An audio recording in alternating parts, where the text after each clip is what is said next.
सभी को नमस्कार, जय हिंद साथियों। पुनः आपके साथ एक और अच्छी खबर लेकर आपकी स्क्रीन पर देख रहे हैं आप। बहुत ही अच्छी खबर। 50% डीए से सरकारी कर्मचारियों और पेंशन धारकों की मौज। 25% की बढ़ोतरी। अब इस तरह से होगा कैलकुलेशन प्रतिशत। 50% डीए से सरकारी कर्मचारियों और पेंशन धारकों को बड़ा फायदा होगा। डीए में 25% की बढ़ोतरी के साथ बच्चों की शिक्षा भत्ता, बच्चों की देखभाल भत्ता, ग्रेजुएटी सीमा, ड्रेस भत्ता और दैनिक भत्ता भी 25% बढ़ जाएंगे। जानिए कैसे होगा कैलकुलेशन और इसका प्रभाव।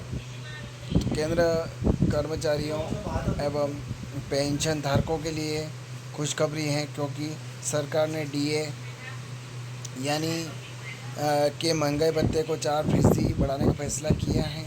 आपको बता दें कि सरकार ने कि महंगाई भत्ता बल्कि कई भत्ते अन्य भत्ते को बढ़ाने का निर्णय भी लिया है। केंद्र सरकार के इस निर्णय के बाद राज्य सरकार भी धीरे धीरे इसको अपने राज्यों में लागू करेगी, जिससे राज्य सरकारी कर्मचारी और पेंशनधारकों के पेंशन में बढ़ोतरी होगी। इससे सभी को काफ़ी लाभ प्राप्त होगा। ये आप इस प्रकार से देख सकते हैं। 50% डीए के साथ सातवें वेतन आयोग की सिफारिश हुई लागू। आपको बता दें कि सातवें वेतन आयोग के प्रावधान के अनुसार जब महंगाई भत्ता 50% पहुँच जाएगा, उसके बाद इसको मूल वेतन में जोड़ दिया जाएगा। इसके साथ साथ कई अन्य भत्तों में भी बढ़ोतरी की जाएगी। सातवें वेतन आयोग के द्वारा पहले से ही इस सिफारिशों के लिए मंजूरी प्रदान कर दी गई है, जैसे कि डीए 50% तक पहुँचता है, इसे कर्मचारियों के बेसिक पे में शामिल कर दिया जाएगा। आगे इसमें यह है कि मूल वेतन के साथ बढ़ गए भत्ते। जब मूल वेतन में बढ़ोतरी होगी तो कर्मचारियों के भत्ते में भी बढ़ोतरी हो जाएगी। उदाहरण के लिए मकान किराया भत्ता, बच्चों की शिक्षा भत्ता और बच्चों की देखभाल के लिए विशेष भत्ता बढ़ जाएगा। इसके साथ साथ हॉस्टल सब्सिडी भी प्राप्त होगी। ट्रांसफ़र की स्थिति में डीए मिलेगा।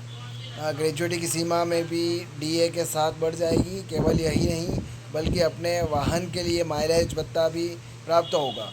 ड्रेस और दैनिक भत्ता भी प्राप्त होगा। अब इस तरह से होगा वेतन का कैलकुलेशन। इसको इस प्रकार से समझा जा सकता है कि कोई भी एक व्यक्ति केंद्र सरकार के अंतर्गत कार्य करता है और उसको सातवें वेतन आयोग के सिफारिशों के अनुसार मकान किराया किराया यानी कि किराया भत्ता प्रदान किया जा रहा है। एचआरए का अनुपात XYZ श्रेणी के शहरों के लिए क्रमशः 24%, 16% और 8% है। यह व्यवस्था 1 जुलाई 2017 से लागू है। इस व्यवस्था के अंतर्गत जैसे ही महंगाई भत्ता 50% पर पहुंच जाता है, एचआरए रिवाइज होकर क्रमशः 27%, 18% और 9% हो जाएगा। इसी प्रकार से जब महंगाई भत्ता यानी कि डीए 50% पहुँचता है तो एचआरए एक्स श्रेणी के शहरों में 30%, वाई श्रेणी के शहरों में 20% और जेड श्रेणी के शहरों में 10% हो जाएगा। 25% तक इन भत्तों में होगी वृद्धि। सातवें वेतन आयोग के अनुसार जब महंगाई भत्ता 50% पहुँच जाएगा तो बच्चों का शिक्षा भत्ता में 25% की बढ़ोतरी की जाएगी। उदाहरण के लिए मान लीजिए कि किसी कर्मचारी को वर्तमान में बच्चे के शिक्षा भत्ते के रूप में 2250 रुपये प्रदान किए जाते हैं, तो वह बढ़कर 2850 रुपये हो जाएंगे। इसके साथ ही जब डीए 50% होगा तब अन्य भत्तों में भी 25% की वृद्धि होगी, जैसे कि बच्चों की देखभाल भत्ता, ग्रेजुएटी सीमा, ड्रेस भत्ता और दैनिक भत्ता। अब आप सोच रहे हैं कि ऐसा क्यों होगा, तो आपको बता दें कि ऐसा इसलिए होगा क्योंकि सभी भत्ते भी डीए से जुड़े हुए हैं। जैसे जैसे डीए में बढ़ोतरी होगी वैसे वैसे बाकी भत्तों में भी बढ़ोतरी होगी। ज़्यादा से ज़्यादा शेयर करें, लाइक करें, कमेंट करें। आपको खबर कैसी लगी और आप मेरे चैनल पर नए हैं, चैनल सब्सक्राइब जरूर करें। जय हिंद, जय भारत।